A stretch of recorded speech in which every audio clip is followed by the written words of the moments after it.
Tissue bulb হলো যেমন যার হচ্ছে চাইল্ড বিয়ারিং এজ, যেমন উনি বাচ্চা নেবেন, সেক্ষেত্রে কিছু রক্ত পাতলা করার যে ওষুধগুলো আছে ওগুলো অনেক সময় রিস্ক থাকে, তখন আমরা বলি টিস্যু বাল্ব লাগানোর জন্য।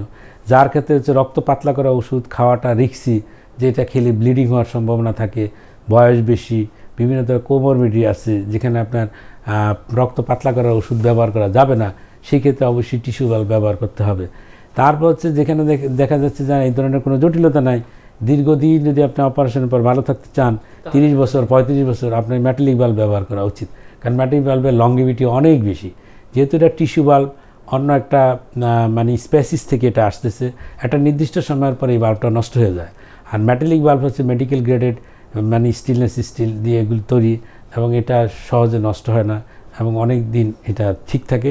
কিন্তু এই বাল্বটাকে ঠিক রাখার জন্য আবার হচ্ছে রক্ত পাতলা করার একটি ওষুধ খেতে হয়, যাকে আপনারা সব জানেন যে ওয়ারফেরিন নামক একটি ওষুধ খেতে হয়। তো এই ধরনের ওষুধ যদি খায়, সেক্ষেত্রে হচ্ছে প্রতি মাসে আবার একটা ব্লাডের টেস্ট করে দেখতে হয় যে এটা ডিজিট ঠিক আছে কিনা। যেমন আইএনআর একটা ডিজিট দেখা হয়, যে আইএনআরটা যদি অ্যাওর্টিক বাল্ব রিপ্লেসমেন্ট করা হয়, সেই ক্ষেত্রে আপনার 2.5 to 3.5 ভিতরে রাখতে আমরা বলি। মাইটাল বাল্বের ক্ষেত্রে 2 to 3 ভিতরে আমরা রাখার জন্য বলি। ডাবল বাল্ব রিপ্লেসমেন্টের ক্ষেত্রে আমরা একটু বেশি রাখার জন্য বলি। তো দেখা যাচ্ছে যে এই আয়নারটা প্রতি মাসে টেস্ট করে করে কিন্তু এটা মেনটেন করতে হবে।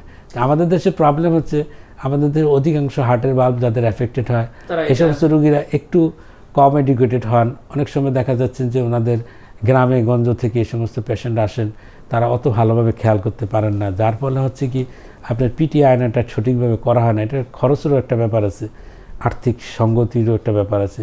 এ সমস্ত কারণে টেস্টটা সঠিকভাবে করা না হওয়ার কারণে অনেক সময় ভালভের কিন্তু সমস্যা আবার নতুন করে তৈরি হয়ে যাওয়ার সম্ভাবনা।